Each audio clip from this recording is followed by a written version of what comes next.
Good morning. Welcome to AM Prime on the Content Capital WESN. I'm Leah Ann Jones, and it's Tuesday, April 26th.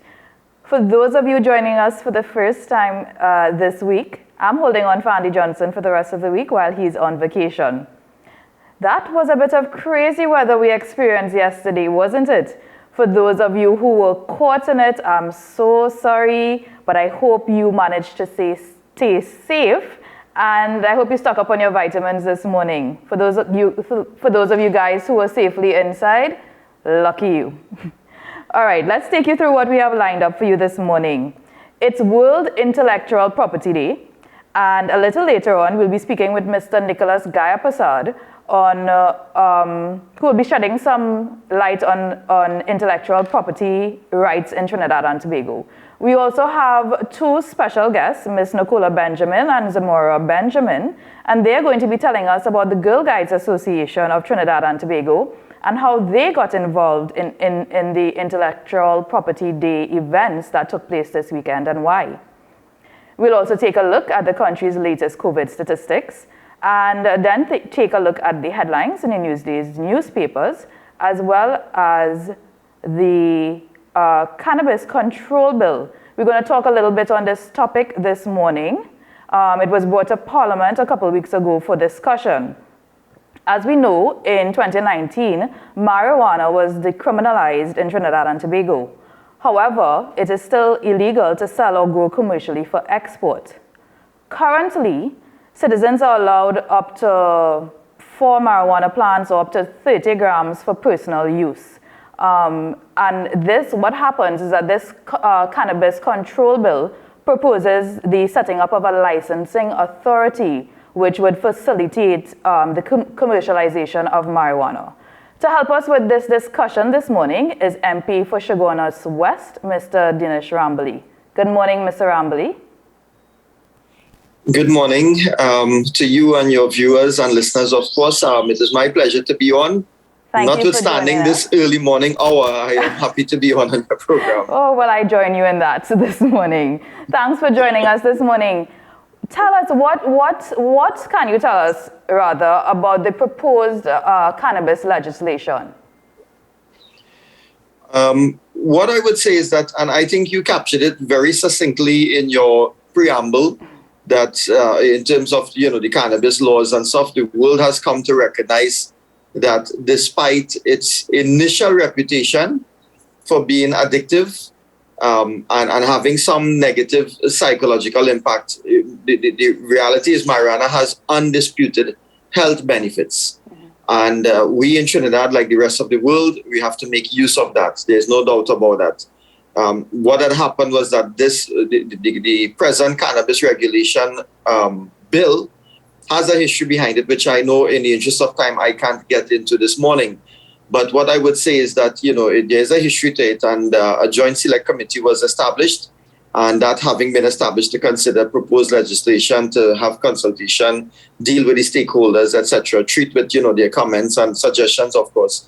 I know MP for Mayaro, Mr. Rushton Parry, Senator Jayanti Lakshmi-Dayal, and Dr. Rai Rakber, members of the opposition had sat on that joint select committee. Right. Members, of course, that I can recall offhand who sat on the government side would have been then Attorney General Faris Al-Rawi.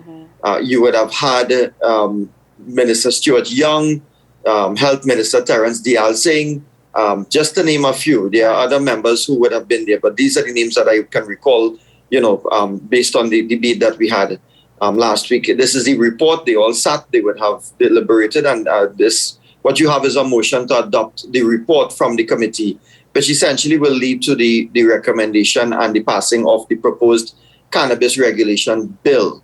Right. So what has happened is that it just as an overview, and if you don't mind, I would just like to piggyback on what I may have mentioned in the debate. And basically what was said was that we do not object to the bill. In essence, in principle, we have no objection. In fact, we have indicated quite clearly we will support the bill. Right.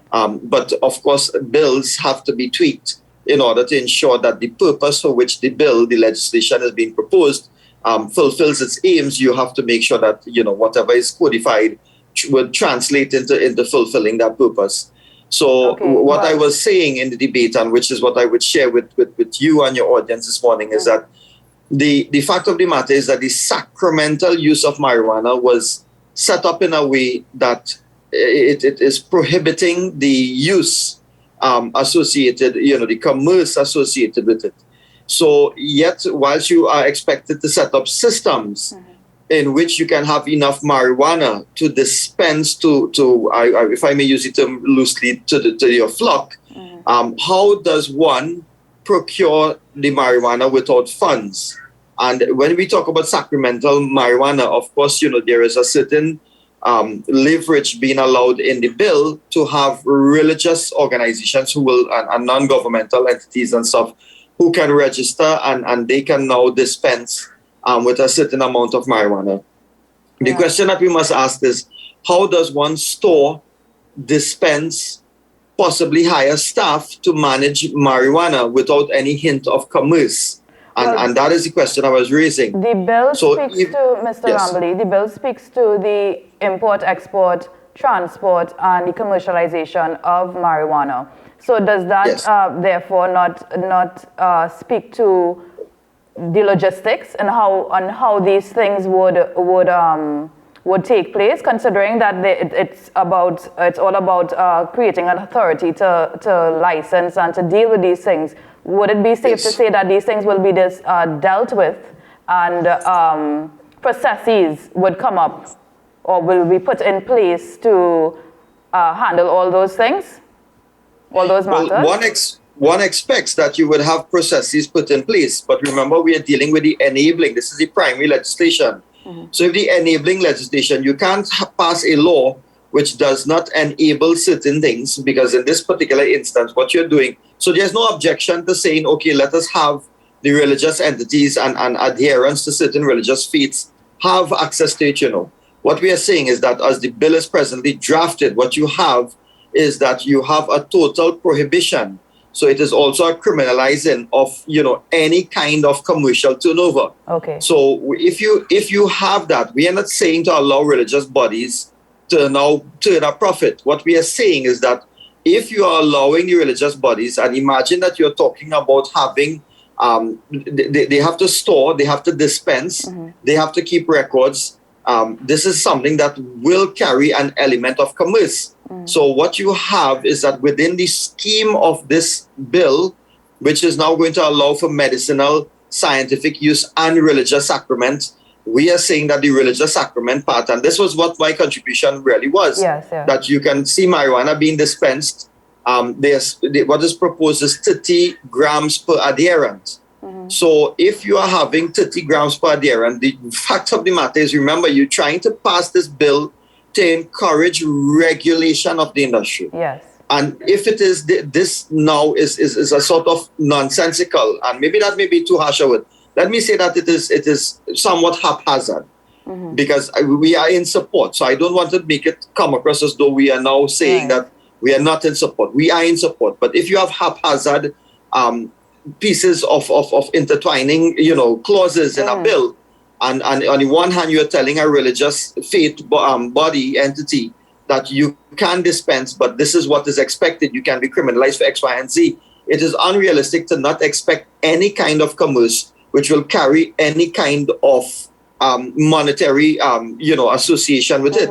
So even if it is just a monetary turnover and a nominal profit, the bill has to be practical in that sense.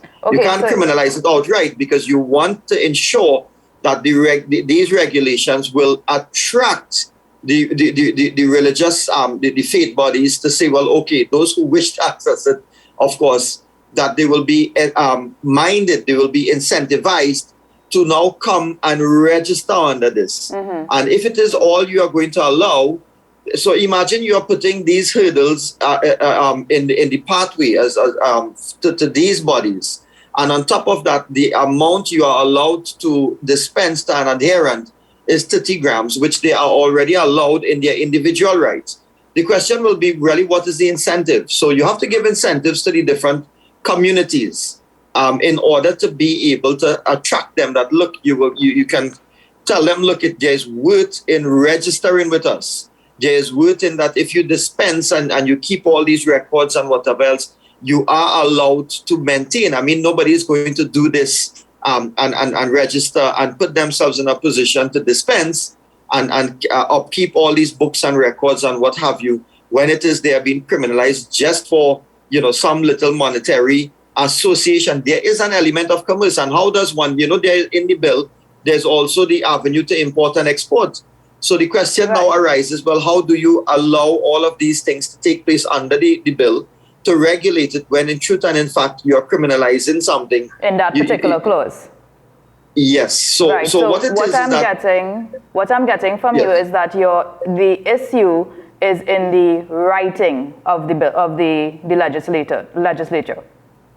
Yes, and the writing of the bill is premised at this stage, because we are at the bill stage. It is premised on policy. So it means that you have to tweak that policy, because if the overall or the overarching policies, you want to attract people, incentivize them to come and be part of a regulated industry. This is not just the writing of the clause, but there has to be a certain policy. How are we going to treat with the religious sacraments, right? The sacramental purposes. Right. So I'm saying that when you look at it, there's something defined as sacramental dispensary. Now, it seems to me to be a crazy piece of wording, but the dispensary cannot be run on a commercial basis, nor is it medicinal in nature. So you can see the trip-ups that will now be placed in already in terms of, having the sacramental dispensary religious adherence. And it means that you just have to look at it. Your policy may need a certain tweaking, and that will now translate into probably insertion, deletion, amendment of certain clauses so that you can streamline this, because you really want to attract the religious organizations who can apply for cultivators license. Who may then be able to apply for certain licenses and not be restricted by the strict prohibitions on commerce. That is all we are saying. Right. No, so that was the point I was making. So this is what is taking place right now at this stage of the process of moving it into law, right? It's about having back and forth with all the stakeholders and, members of the opposition, of course, to really determine what is the best way to go about drafting this law. Right. My next question to you is: is there any concern on the opposition's part for loopholes in the bill that citizens may see as an opportunity to exploit? I don't. Well, yes. I don't want to preempt speakers to come, because in treating with bills, there are certain positions that will be taken by certain shadow portfolios. And I do know that there are certain shadow portfolios. Now, let me say that MP Parry, who led the debate off on the response in the debate on behalf of the opposition, pointed to a fact that, with the absence, and I concur with this as well, I support it, with the absence of regulations, and all you are dealing with here is the pure bill, the enabling legislation, proposed enabling legislation. What happens is that you do not want to see that when a bill is passed and the regulations come, that the regulations now are it will be subject to debate, yes. But you do not want to have a situation where you will have a minority of the citizenry having access to utilizing this industry, because it is an industry that you're trying to tap into and you're trying to regulate it. So I think at the end of the day, what we do not want, which is what we want clear, on the record, and we would like a commitment from the government, is that this is not going to be translated when those regulations come. Ideally, we wanted the regulations now to be debated hand in hand with the primary bill. But what you do not want is, you don't want investors, foreign investors, joint partnering with local investors, but really and truly out of the industry. What you have is just a few who will dominate the market, and who will be able to capitalize on this industry. Yes. What has happened is that different jurisdictions, just as a quick aside, different jurisdictions in our region, Jamaica, Barbados, etc., they have already set in train and they are enforcing really what is the partnership and the ownership of these entities who can access the cultivation and dispensation, import, export of the marijuana in their respective countries. Okay. So what we want is that. We don't want to know that is the position. Also for cultivation purposes, I know that what is not clear at this point in time, and I don't want to use the word loophole, as I say, I don't want to preempt debate to come, which I know other persons are going to speak on, but you do not want to have a capitalizing on certain, resources in Trinidad, namely real property, right? Agricultural property and what have you, where you can see that only certain people are accessing lands to be able to cultivate on a certain basis, on a large basis. And those are things we would really not want to take place, to translate, thereby taking this industry out of local hands and basically being used for foreign or just a few big conglomerate hands. But that is not what this is about. Well, I believe Mr. Alwari did speak in support of that point as well, with respect to it being maintaining citizens and residents maintaining a certain percentage of ownership of whatever license that they apply for. I believe he did speak in agreement to that point. Well, no, sorry. He did not speak. Really, I think to be fair to both of them, Mr. Al-Rawi would have led the debate off. Right. This was essentially raised by our first responder, MP Parry. But to be fair to that side, I don't think that Acting Attorney General Al-Rawi would have indicated what that look, this is an industry that is going to be faulted at the outset. So I want to just make that point clearly. The person who I think would have committed in saying that they will not be a part of an industry which would allow itself, under this government, would allow the industry itself to become monopolized was Minister Stuart Young. So I think he made that point clear. But what happens is that speaking the words, but not going so far as to say how it will be regulated in terms of the ownership and what they are allowing, we have to wait and see. But that is the kind of commitment we want at the outset. Right. If you're going to pass, again, if you're passing enabling legislation, the enabling legislation must, and the government must give an idea of the policy that they have in mind and that the citizenry is clear so that we can say, and again, we do support. We have indicated that we are in support.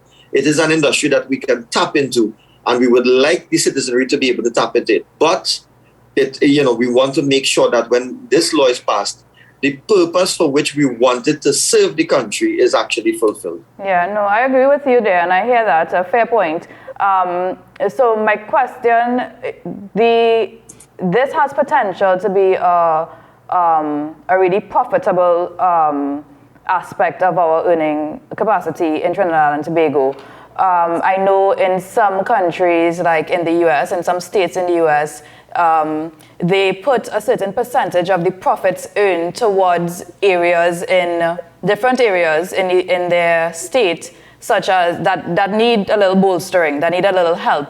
Do you think that is something that could be possibly done here as well, whereas a certain percentage, or 3% of the profit goes towards maybe education, the education sector, or even social development, or even health? Is that a possibility? Do you see that as a possibility?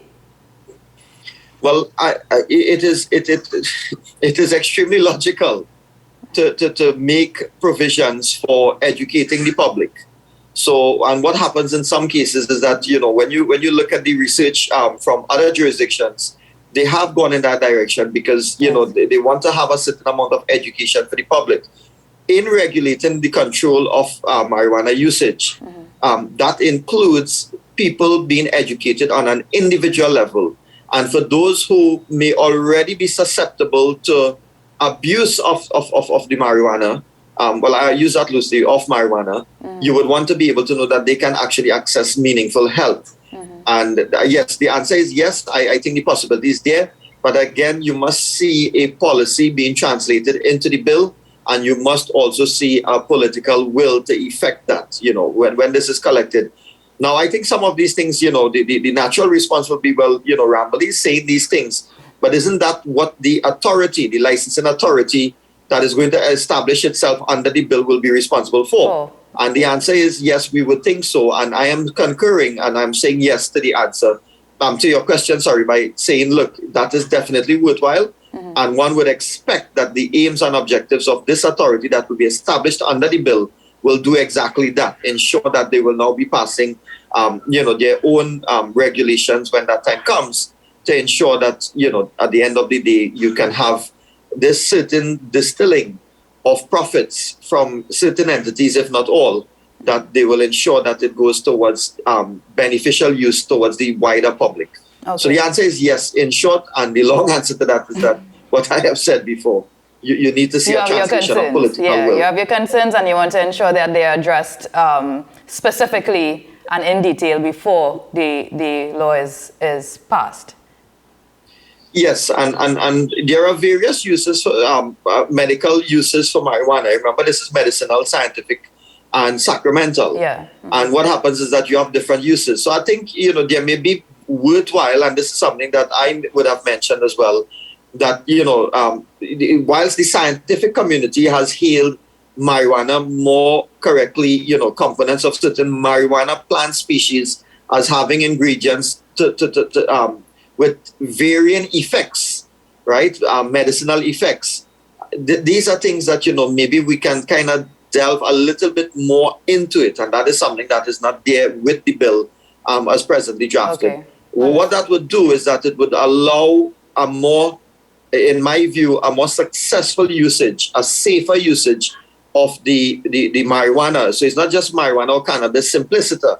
It would be that you are allowing certain people to cultivate for certain purposes. Certain parts of the plant are going to be used for certain purposes. And again, that will ensure the proper usage of the marijuana plant. Mm-hmm. So you wouldn't have an industry which, whilst on the one hand it is regulated, there's still a lot of room for abuse of the usage of, or abuse of the marijuana usage. Okay. So I would say that, there's still a lot of room, and it is worth getting involved in even now, mm-hmm. so that when the bill is passed and then regulations has to come in future to be debated in the parliament, that, at the end of the day, when it is actually passed, you wouldn't have a licensing authority when established. They are clueless of which direction they are to go in.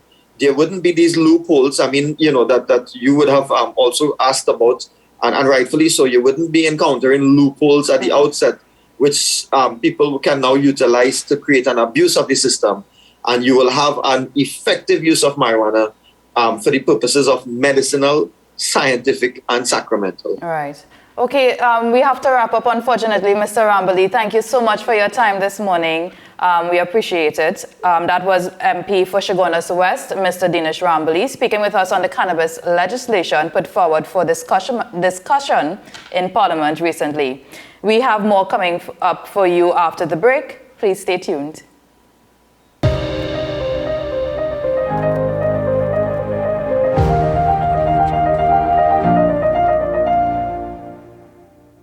I bought my last pair in November of 2021 and I loved everything about these glasses. I heard about Ferrera Optical Virtual Care when I posted to social media about the dogs mangling my glasses. As someone who works from home, I thought, why not give it a try? And I did. Virtual Care is the opportunity for me to have a video consultation with either an optometrist or an optician for my eyewear or my eye care. I'm looking forward to most following my virtual care visit the opportunity to choose my glasses, to have someone to personally curate the spectacles that I want. That's very exciting to me.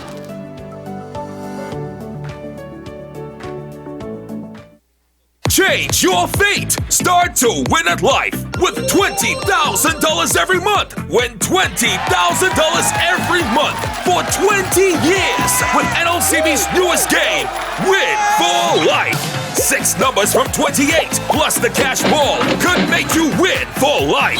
You deserve a win. Play Win for Life today. Visit Visit NOCBGames.com for details. Players must be 18 years and over. Please play responsibly.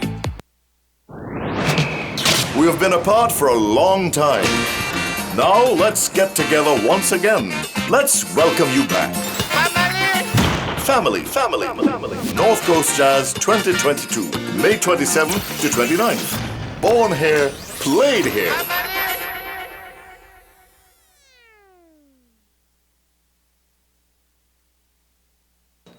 What's the best way to grab the attention of viewers? Please exercise more patience. You have to be kidding me. Doing what we do best. I'll say at the very least it's a conspiracy of laziness against the people. Join me, Keaton Shaw. And me, Sean Michael Small, for Talking Point. Weekdays from 8 a.m. to 9:30 a.m. We go in depth on the trending issues and engage the most controversial newsmakers as we get them to account to the people for their actions. You can't go to the government with nothing. You can't go to cabinet with an empty hand, with a wish. I'm glad that we're having this a sober, mature discussion. In the present situation, I expect a continuation of the chaos. Join us for the discussion, Mondays to Fridays, only on WESN, the content capital. It may seem like the hardest thing to do right now, but we all need each other to wear a mask, wash our hands, watch our physical distance, and stay at home. We need you safe. Together we can make the difference. Together we can curb the spread of COVID-19. So let's be responsible in our actions. The Trinidad and Tobago Red Cross Society. Mission-based, people-focused, community-driven.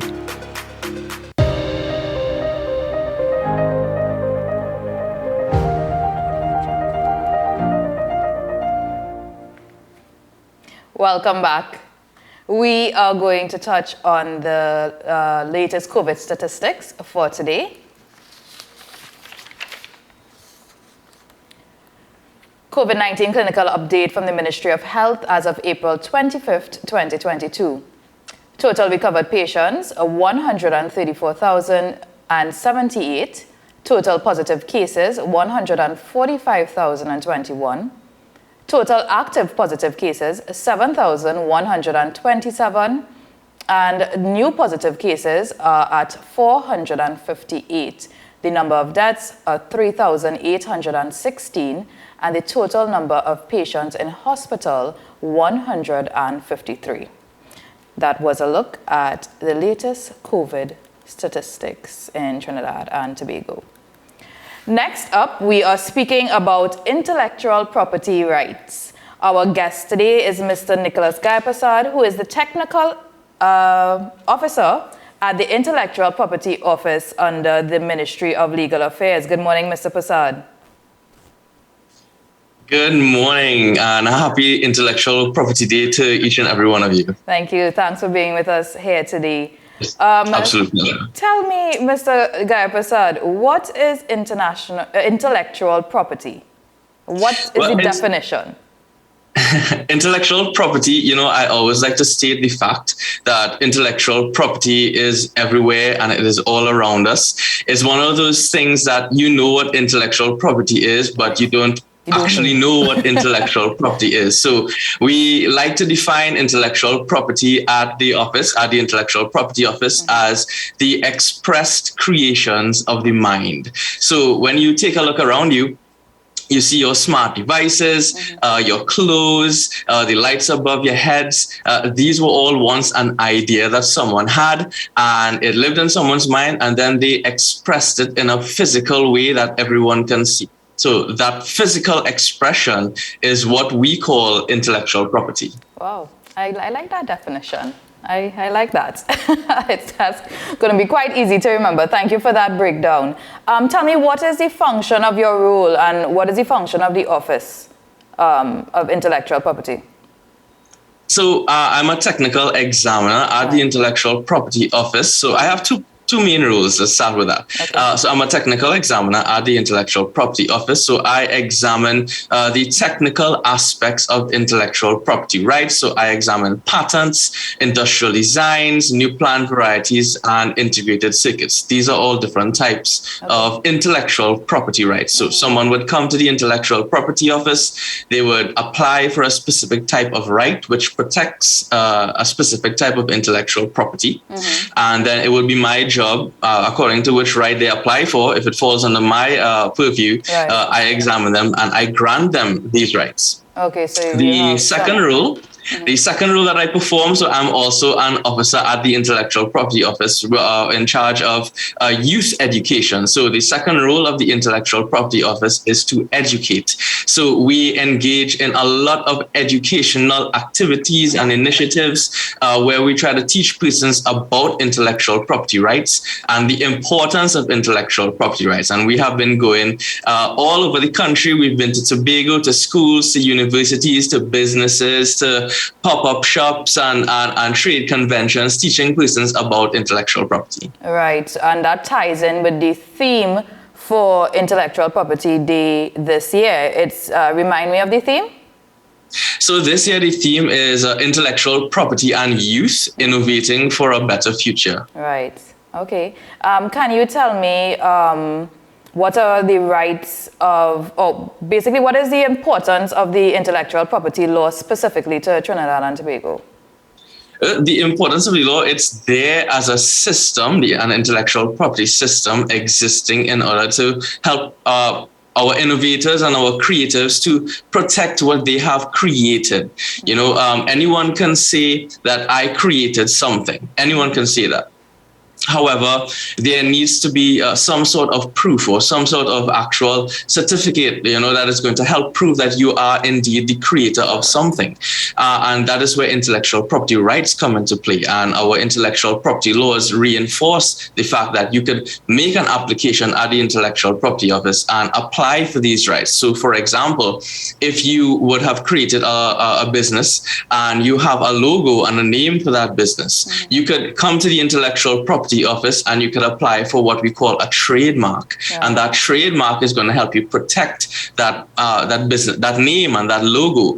So essentially, if someone else tries to, let's say for example, create a counterfeit product of what you are selling in your business, and they want to use your business logo on it, you would now have that legal right to act on this person who is basically copying or infringing on your intellectual property. So that is, in a nutshell, you know, the importance of why this legislation is in place and why intellectual property rights are there for us. It's there for your benefit. Okay. So if I'm a creator, I've come up with an idea, I've created this product, what do I do next if I want to get it registered or what do I do? What are the next steps, therefore, if I come to you? Okay, so you've created something. The next step will be to identify what you have created and what will be the best type of intellectual property right best suited to protecting what you have created. So usually, you know, we direct persons to our website where they could find information on intellectual property. But we also we speak to a lot of persons, to be honest, because, you know, not a lot of persons are aware that they are creating and that they're aware of their own intellectual property. So persons would call the office and we would more or less kind of identify or analyze what they have created and say, well, you know, this specific type of intellectual property right is what you should be applying for. So if you, let's say, for example, you wrote a song, right? You wrote a song, you know, Carnival maybe coming up, you know, you're a soca song, you know, you would want to know what type of intellectual property right is best suited to protecting that. And I can tell you right now, copyright is something that is best suited to protecting that soca song. Or or maybe you invented something, a technical device that is going to help solve some type of problem. You know, a patent is the best type of intellectual property right that would protect that. So the next step after you have created will be to contact the Intellectual Property Office or to visit our website, where all of our information on intellectual property is there to guide you as to which type of intellectual property right is best suited for you. Okay. Well, you've mentioned the different types of intellectual property rights. So I have to ask, can you give us just a brief summary of the different types of intellectual property rights and the ones that are really maybe prominent, or, you know, they are big in our country? Sure, no problem. So at the Intellectual Property Office, I can identify three main types of intellectual property rights. We have a patent, so that's where we protect or we grant rights to inventors for their inventions. Right. We also have trademarks, protection for names, logos, slogans, signs and symbols, or sounds, textures, tastes and scents as well fall under trademarks. Okay. We also have industrial design protection, which protects the shape of something, so unique aesthetic creations. And those are, in terms of the main ones that pass through the office, those are the top three. Okay. But another prevalent intellectual property right that exists is copyright and neighboring rights. But this is something that you don't actually come to the Intellectual Property Office to register. It's what we call a non-registrable right. As soon as you've created it, you automatically own that. So as soon as you have created that soca song or created that video, that movie, that the copyright automatically exists and it belongs to you. Okay, all right. Well, tell me a little bit more about World Intellectual Property Day 2022. What? No problem. Yeah, this year's theme, and what are your events carded for this day? No problem. So Intellectual Property Day, it's celebrated on the 26th of April each year. Mm-hmm. This has been going on since the year 2000. Mm-hmm. It was established by the World Intellectual Property Organization, or WIPO. Mm-hmm. And, you know, on this day, offices, or intellectual property offices, I should say, worldwide, we engage in activities that celebrate creativity. We celebrate the contributions, the important contributions that our creative persons have more or less introduced and injected into our societies. Mm-hmm. And usually we use different themes to celebrate this day. So a couple of years ago, we celebrated women in innovation. Okay. We also celebrated intellectual property and sport. Mm-hmm. Last year we did intellectual property and SMEs. And this year we're celebrating, as we mentioned before, IP and youth. Theme that is very dear to my heart because I'm involved more or less in a lot of teaching for youth at the office. So this year we are celebrating intellectual property and youth innovating for a better future. And this year's theme is so important because we are placing a huge emphasis on the role and the responsibility that our youth have, because, you know, we look to them, they are our future. We depend on them for creating this better and brighter future. Mm-hmm. So this year, off the top of my head, so far we've had 2 successful webinars. Mm-hmm. One was with Nihus last Friday for the students involved in their Teach Me program. We also had a presentation, a webinar with the Girl Guides and the Scouts Saturday past. Mm-hmm. And both of these presentations were highly interactive. There were games, there were interactive sessions, there were a little bit of singing. Mm-hmm. And, you know, we were able to cover a little more than 100 students in total, and maybe some of their parents too. We also have another webinar coming up on the 6th of May, and this is in collaboration with NALIS, and we will be teaching secondary schools and teachers on the importance of intellectual property and intellectual property rights. Mm-hmm. Today, we have a few things going on our social media platforms. We will be publishing videos of the presentations that took place over the weekend. So for those who missed it and you would like to get a chance to see what happened and see how we teach intellectual property, you can always check out our Facebook page at IPO Trinbago to see just what happened during these sessions. And finally, we have something very important taking place at around 10 a.m. Around 10 a.m., I believe. Recently, we launched the National Intellectual Property Training Center. It's called the NIPTC, and it has a mandate to provide education, information, and training, especially within intellectual property.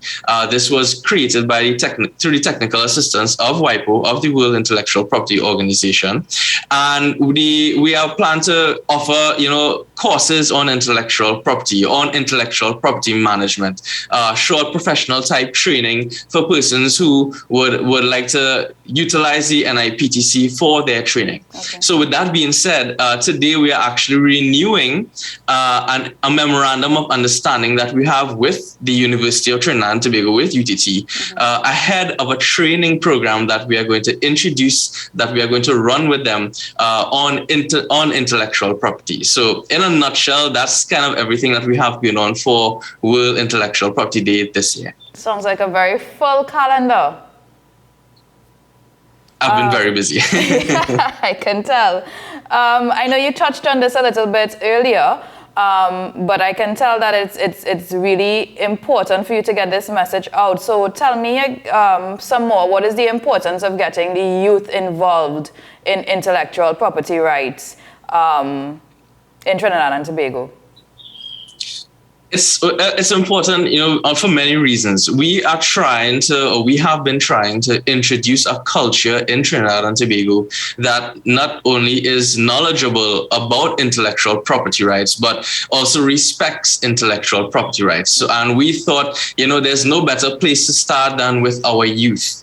And this year's theme dovetails so nicely into that mission that we've had for so long, where we are literally resting in the responsibility of our future on their shoulders and on their creative minds. The youth, when you think of youth, you think of uninhibited imagination. You think of imagination that could run wild. They could solve things in very unique ways and in very out of the box ways. And we are looking to our youth with that imagination to take that imagination, turn it into something real. And then when they do that, we want them to know that, one, your creations have value. Your creations could be very powerful. It could affect our nation in a very positive way, and even the world.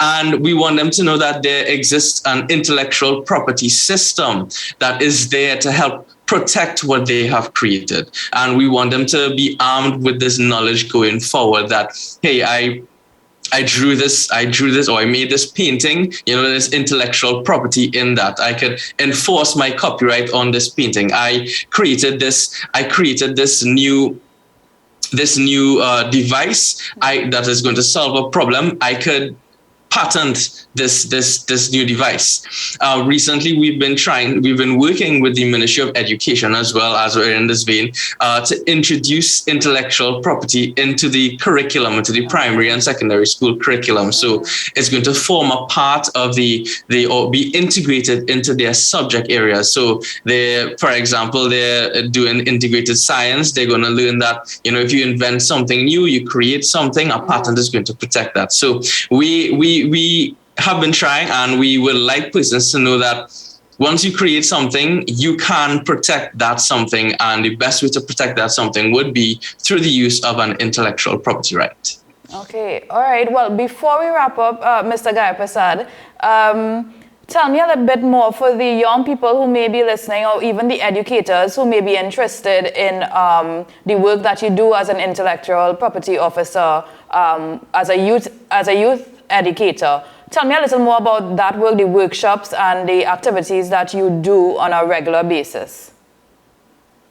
Absolutely. So we, as I mentioned earlier, we have a mandate to provide education, information, and training.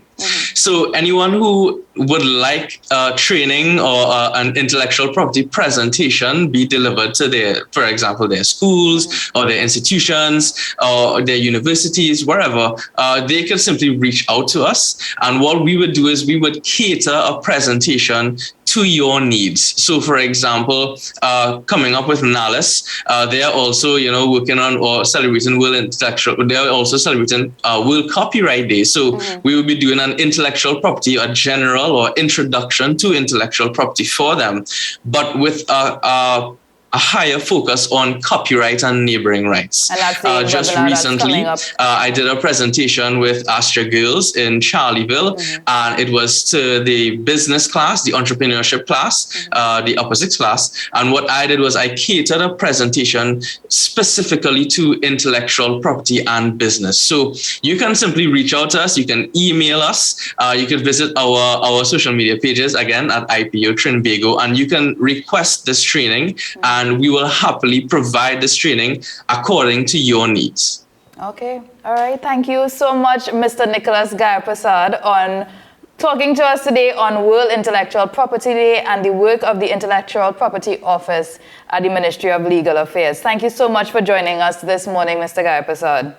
Thank you so much for having me. It was a pleasure. Okay. All the best on the rest of your events today. And have a happy Intellectual Property Day, everyone. Thank you. Thank you. We're going into the regional news now.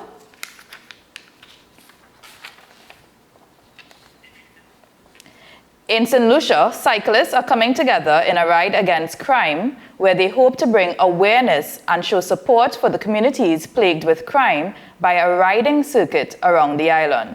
More on this from HTS News Force. Cyclists are taking to the road in an attempt to raise awareness about the crime problem in St. Lucia. Despite the efforts of law enforcement, government, and members of civil society, the island has been plagued by an apparent intractable decades-long epidemic of violent crime. The threat of violence and crime hasn't deterred towns and organizations from experimenting with crime prevention strategies. Albert Brandis, a member of the Rocket Riders and the Dennery Riders, claims that cyclists have teamed up to usher in a new era in the search for peace and support for crime fighting. We have joined in with the cycling club of Soufrière to bring about a ride against crime. And on that ride, we would like everybody, all cyclists, to come on board. The ride would be starting off from Soufrière, since they are the main organizers. The Cyclists Against Crime event is scheduled for May 2nd from 6 a.m. Where we would be moving on to Shrewsbury, Labrie, and continuing around the island. It would be a ride where we have 3 veterans would be carrying that baton, which would be something like a relay. Soufrière would be passing it on to the eastern side, which is Dennery, the Valley, Micoud. And from there, we would be taking it on, the next set would be taking it on to Cul-de-Sac. The baton will then be returned to Soufrière from Cul-de-Sac. Brandis says the overarching theme of the event is one that aims to draw attention to crime in St. Lucia. We are getting frustrated against crime and violence in the country, and we have taken up the initiative at this point in time to stand and to ride against crime. So we are asking all cyclists, everybody, as we pass through the communities, we would like persons to stand with their placards and to show that they are willing and ready to stop crime in the country. Brandis says backup transportation will be provided for cyclists who may be unable to continue the grueling ride.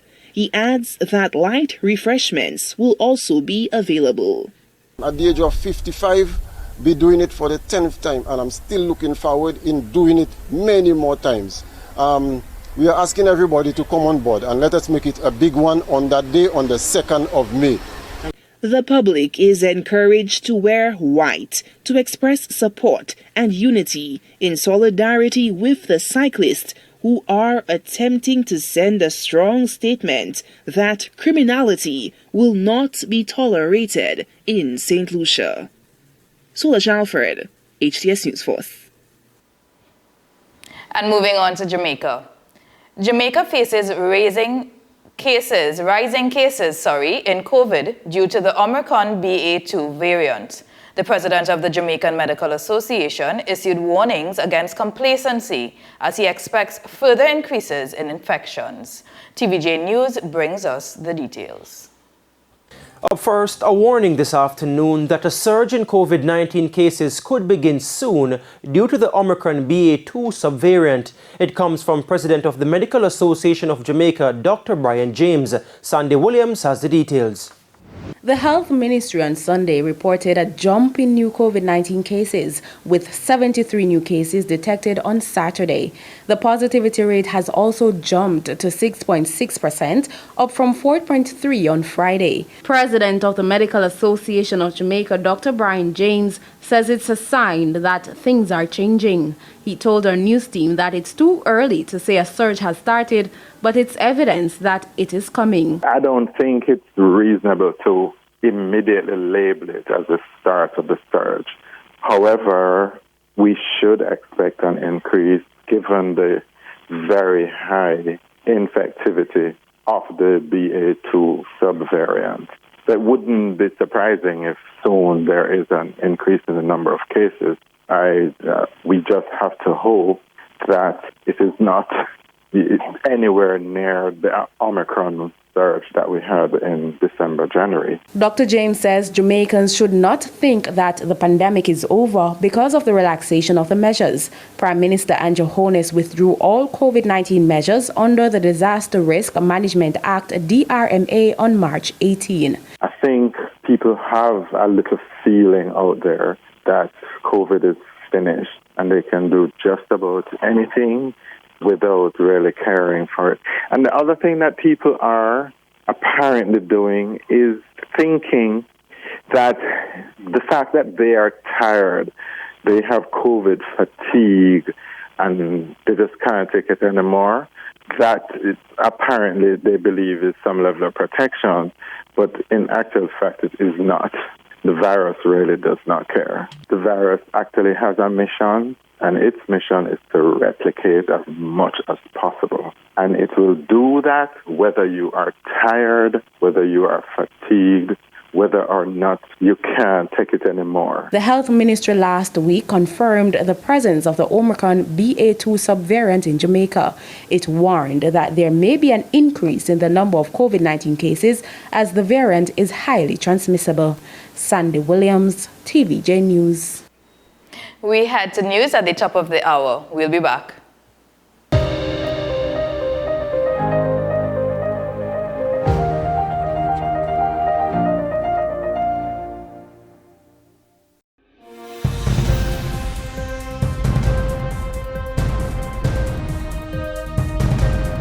Seven is out. All day is in.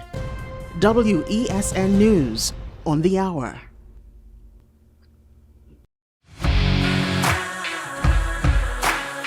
Every day, we communicate through stories. Stories of ourselves, our challenges, our goals, our experiences, and our aspirations.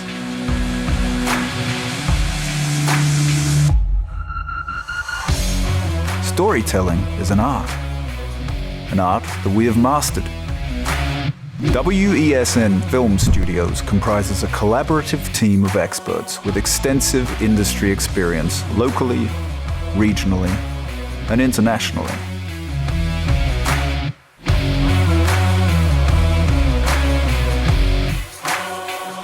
The ability of your business to successfully communicate with your preferred audience depends on the strength of the stories you tell. Your vision should be communicated in a high-quality, professional, and creative way.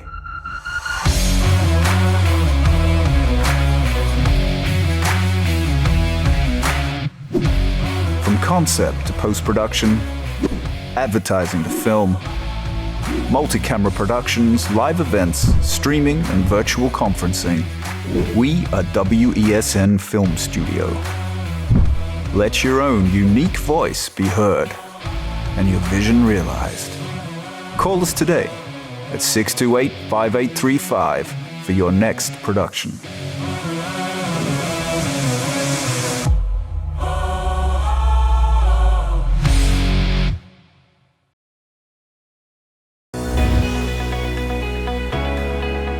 In this season, we talk more about health, wellness, and everything in between. I am so excited to share with you everything about health and wellness so that you can design the life that you've always dreamed of.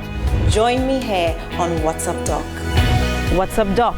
Tuesdays and Thursdays here on WESN, Content Capital.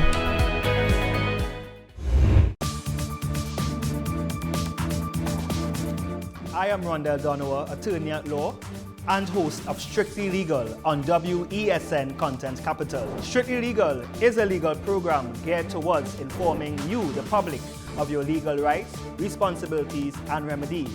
So be viewing Thursdays 10 a.m. to 10:30 a.m. Let your voice be heard. Call Madam Fix It on WESN, the only place that effectively helps you with your woes. Having problems getting onto government agencies, water woes, NIS and pension problems, potholes, and much, much more. Call me, Madam Fix It, every Monday, Wednesday, and Friday, right here on WESN. Let me fix it for you. Burning questions, urgent topics. Welcome back to One-on-One, the show where we tackle the most current and pertinent subjects that are affecting all citizens, where we ask the hard questions and have in-depth conversations. What separates One-on-One from other talk shows is that the conversation stems from a younger perspective on topics that affect the fabric of our society. One-on-One, Wednesdays at 10 a.m. on WESN Content Capital. A reminder from WESN. We urge you to protect yourself and others from the spread of COVID-19. Stay safe by taking some simple precautions. Clean your hands often. Use soap and water or an alcohol-based hand rub. Maintain a safe distance from anyone who is coughing or sneezing. Wear a mask. Don't touch your eyes, nose or mouth. Cover your nose and mouth with your bent elbow or a tissue when you cough or sneeze. Stay at home. If you have a fever, cough and difficulty breathing, seek medical attention. Following the above can help us all to help each other.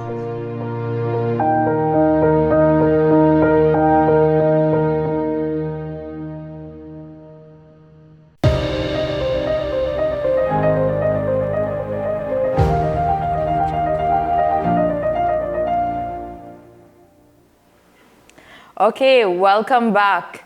In studio with us today, Ms. Sarah Ali, Communications Officer of the Girl Guides Association of Trinidad and Tobago, and two young ladies, Ms. Nicola Benjamin and Ms. Xiomara Benjamin, who are here today to speak with us about the Girl Guides Association and why it was important for them to take place in the recent intellectual property day events that were held on the weekend. Good morning, ladies.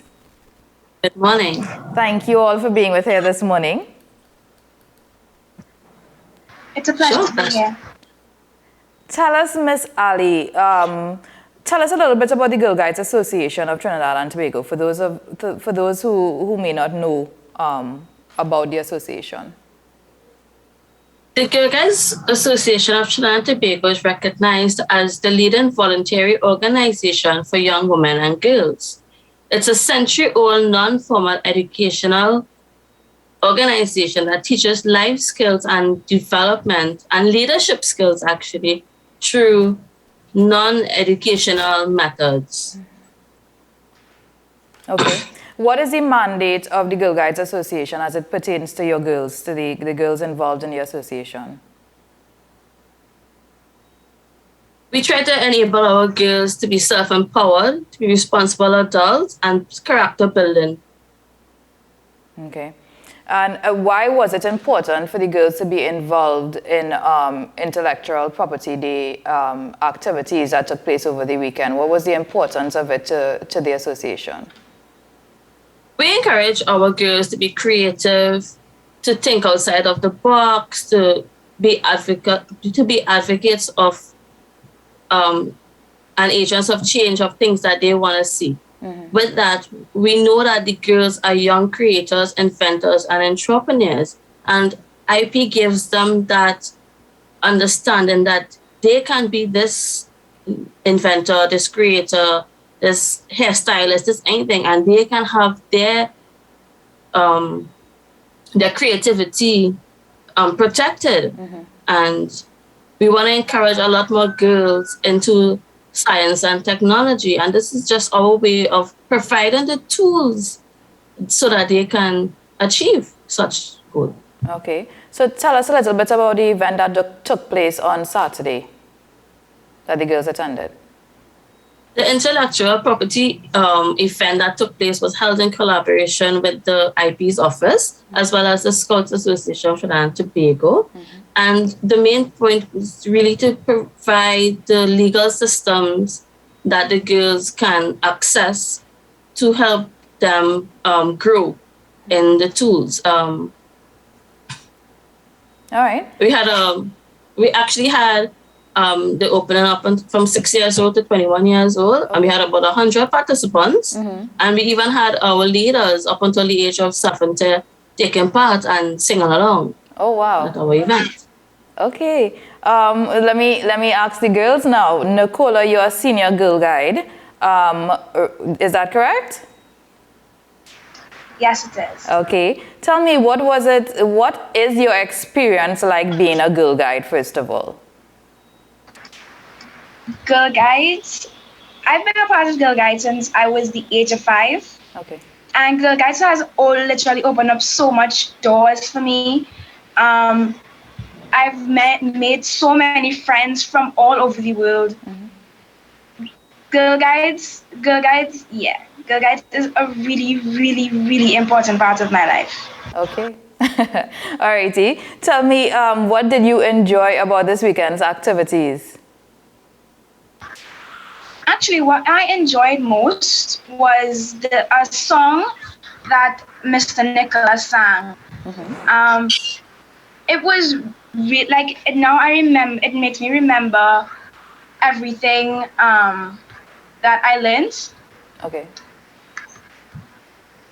And the song went something like, "Intellectual property, please don't forget it. If you can create it, you can use it."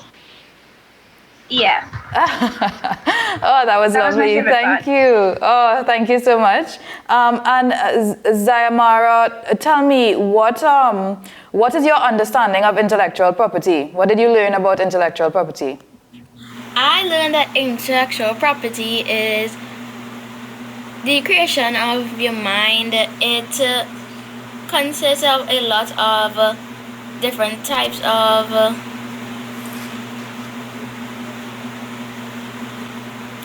inventions and artistic works and designs and symbols. And it is very like a creative way of expressing yourself. Okay, so either of you, any one of you could answer this question. So the theme for Intellectual Property Day 2022 was IP and Youth, Innovating for a Better Future. Tell me, how does that theme pertain to you? Why was it important to you specifically? Well, to me, learning about IP was very, very important because on the side I have a blog for poetry. Okay. But earlier this year, some of my stuff had been stolen. And honestly, if I learned about what intellectual property was, any different types, I could have copyrighted my work. Yeah. Okay, so the education around intellectual property this weekend was very important to you in that way. And I'm Mrs. Ali, I'm saying this is exactly what you were speaking about earlier, about the reason why you all want to educate the girls in this way. We know our young people are the future of the country, and we want to ensure that, you know, they understand the benefits of taking ownership and retaining ownership of their creations. Tell me, I think, Zayamara, what was the challenge given to your group over the weekend? My group was given a thing to design a book bag, and we made a surprise box called Woo Confetti. And in this box, there are different items such as slime, snacks, drinks. And the box came in 2 colors, pink and blue, and it was decorated in confetti. Okay. And what was the outcome in your group? That is what you all made as part of the challenge? Okay. And were there any other activities that you all enjoyed this weekend? Yes, we did a quiz. They made us do a quiz on what we learned that day, and I found it very, very fun and creative. Okay. Either of you all could tell me about the different intellectual property terms? I'm quizzing you all. Yes. The different intellectual property terms, well, there is a patent, which is mostly used for inventions. There's copyright, which is used for songs and paintings, and like I said, writing. For new shapes would be industrial design, and then for names would be a trademark. All right. Anything from you, Zayamara?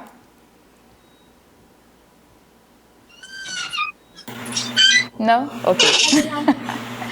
That's all right. Nicola, tell me, you spoke about a poetry blog that you have? Yes. You wanna share something on your poetry blog? What do you do? I write, well, it's a poetry blog. I write poems. What are some of your favorite topics? I write, it's not one topic, it's just whatever I feel that day. Okay. Alrighty. Well, thank you very much, guys. Is there anything else you'd like to tell us, Miss Ali? Share with us? Sure. Just as you saw Nicola with her poetry, there are a lot of our girls into creative outputs. And we actually have some of our girls working on a lot of other research, such as our climate-led climate change in the Latin American countries and Caribbean. Trinidad and Tobago has actually been selected as one of the 9 countries that was selected to do the research on how they can be more resilient to climate change and lead effective mitigation and adapt to climate change in their community. So all these things, our girls are out there, our girls are making the change, our girls are being the agents that we want to see go out there and be the future of our country. Well, I think our future is in very good hands. Thank you very much, Miss Sarah Ali, Zamara Benjamin, and Miss Nicola Benjamin for being with us here today. We're going to take a quick break, and when we come back, we're going to take a look at the Newsday headlines. We'll be back.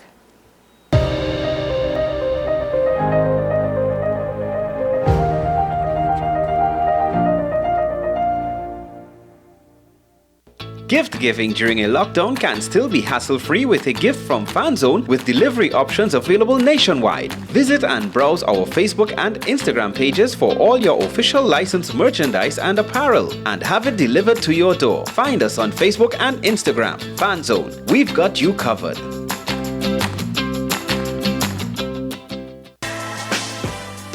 Let your voice be heard. Call Madam Fix-It on WESN, the only place that effectively helps you with your woes. Having problems getting onto government agencies, water woes, NIS and pension problems, potholes, and much, much more. Call me, Madam Fix-It, every Monday, Wednesday, and Friday, right here on WESN. Let me fix it for you. The best for your baby is at thebesttoys.com. From the best strollers, car seats, baby carriers, high chairs, booster seats, rockers, jumpers and bouncers, walkers, baby blankets, feeding accessories, bathtubs, Visit us in-store at Forces Flagship McBean. Shop online now at dbesttoys.com. Order via call or WhatsApp at 332-BABY. And remember, we have the best toys at the best prices. The issue, the continued rise in the price of flour and its impact on the cost of living in Trinidad and Tobago. How should we go about it? I want to ask you, what has been revealed to you about the state of vulnerability in the country because of this exercise and because of what we're going through? Is the government losing the war on the vaccine front? The discussion should revolve around the common good for the greatest number of people in Trinidad and Tobago. How do we inculcate a sense of respect and regard for people who may not be of your own political ilk or persuasion? The communities are now being used by political opportunists. So when the tables are turned, it's the same way. Okay, this has been 10 Questions. I'm Andy Johnson, and we'll see you next time. A three-day event. Big Screen Friday, Jazz Family Saturday, Sunday Blues. Family. A tribute to Lord Nelson. North Coast Jazz, May 27th to 29th. Born here, played here. Join me, Sule A. Joseph, as I delve into the day-to-day psychological issues plaguing our society. We will discuss behaviors that encompass the biological influences, social pressures, and environmental factors that affect how you think, act, and feel. Site, Thursdays at 11 a.m., only on WESN, Content Capital.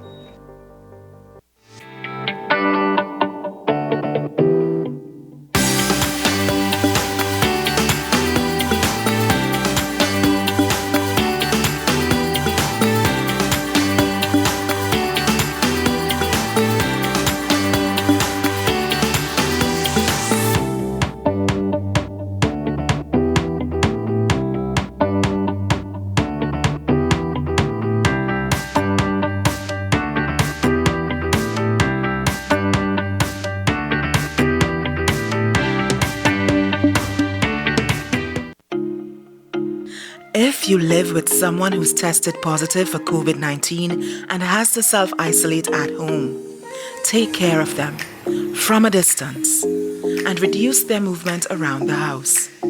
Give them space, a designated space, and open those windows. If you have to be in contact, mask up, both of you. If you work, stay home from work and don't go out. Not even to the grocery or pharmacy. And remember, no visitors allowed. Limit the contact to limit the spread. The Trinidad and Tobago Red Cross Society. Mission-based, people-focused, community-driven.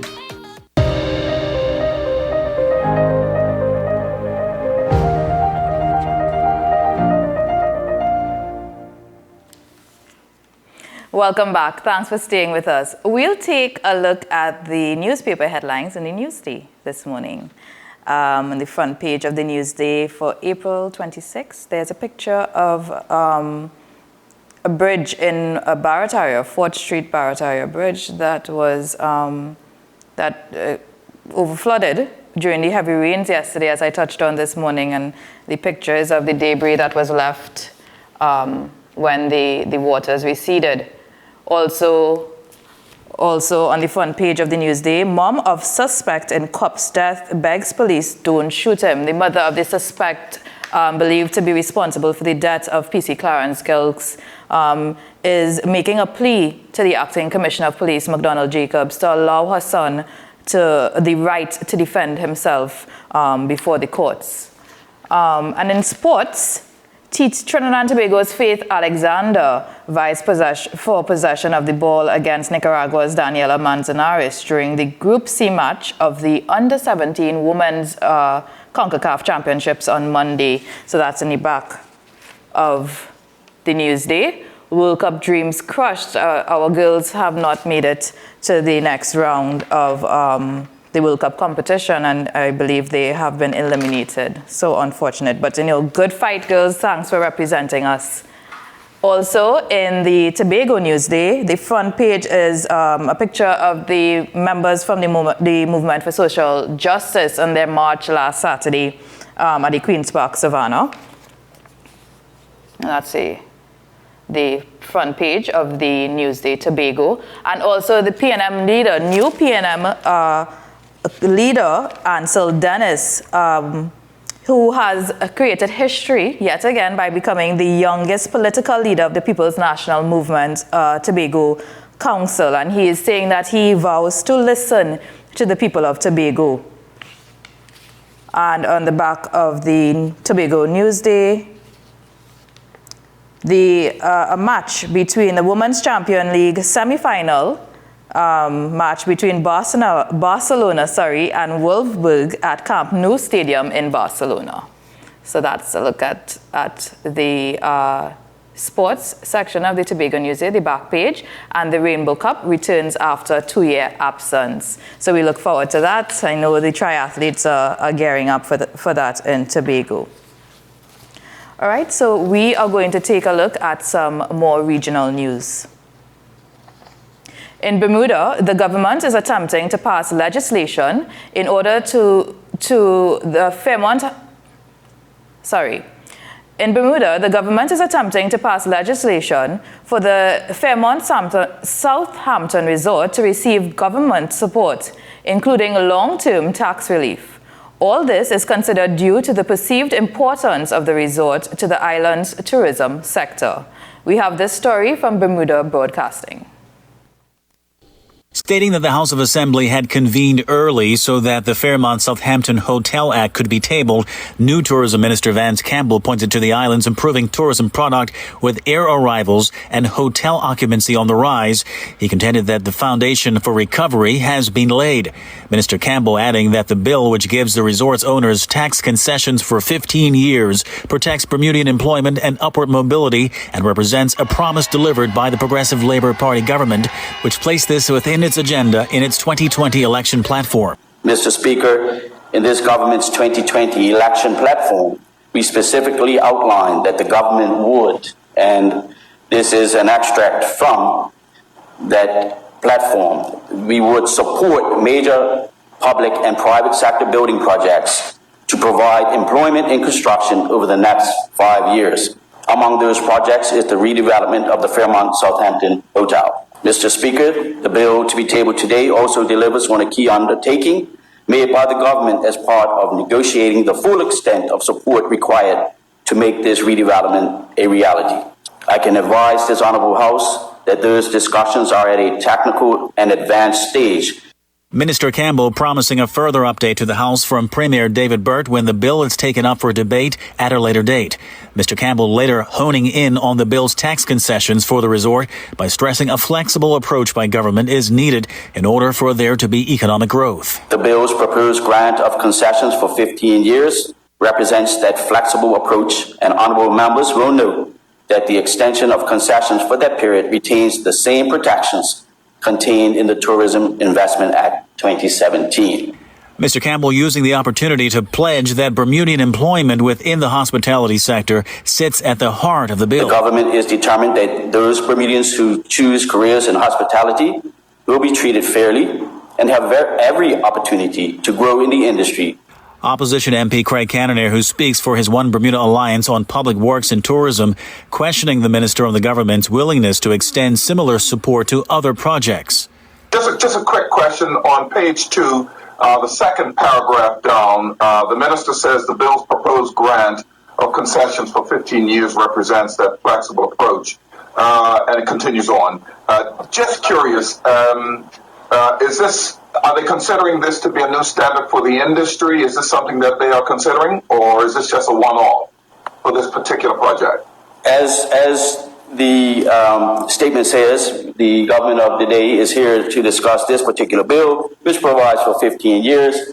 And as and when the government is required to entertain future development requests under this order, we will consider the terms that we have to make that happen for Bermuda. Because this is all about being flexible, as we have said in the statement, and seeing these developments and this investment in the tourism product. The Fairmont Southampton is about to undergo a nearly $200 million refurbishment with rooms to cost in the region of $150,000 each to renovate. The property was forced to close in 2020 due to the pandemic, leaving 750 people out of a job, representing a major blow to the island's economy. The PLP government has been working ever since to help the Miami-based owners, GenCom, to reopen the iconic property.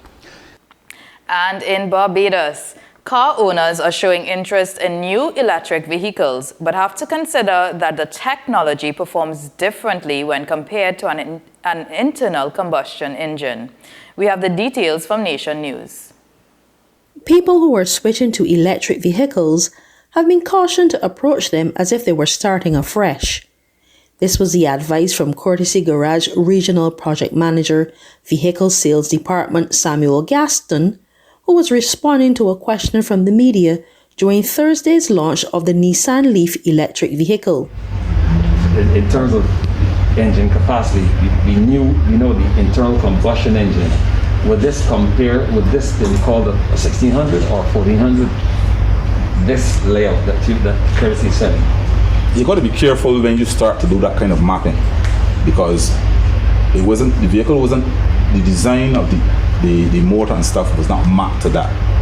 What it will tell you is that 1600cc is way below what this car will do.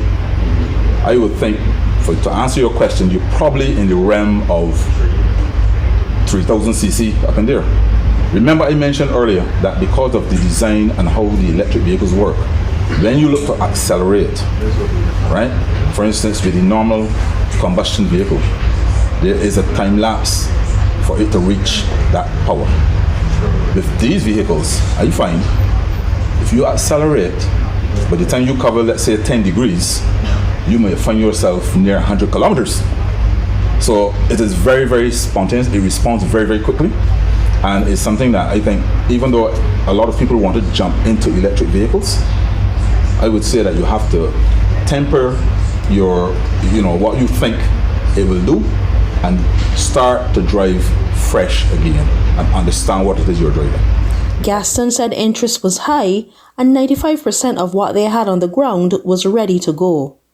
During the financial statement and budgetary proposal on March 14, Prime Minister Mia Mottley announced that from April 1, an excise and value-added tax holiday on electric vehicles would be in effect for 24 months.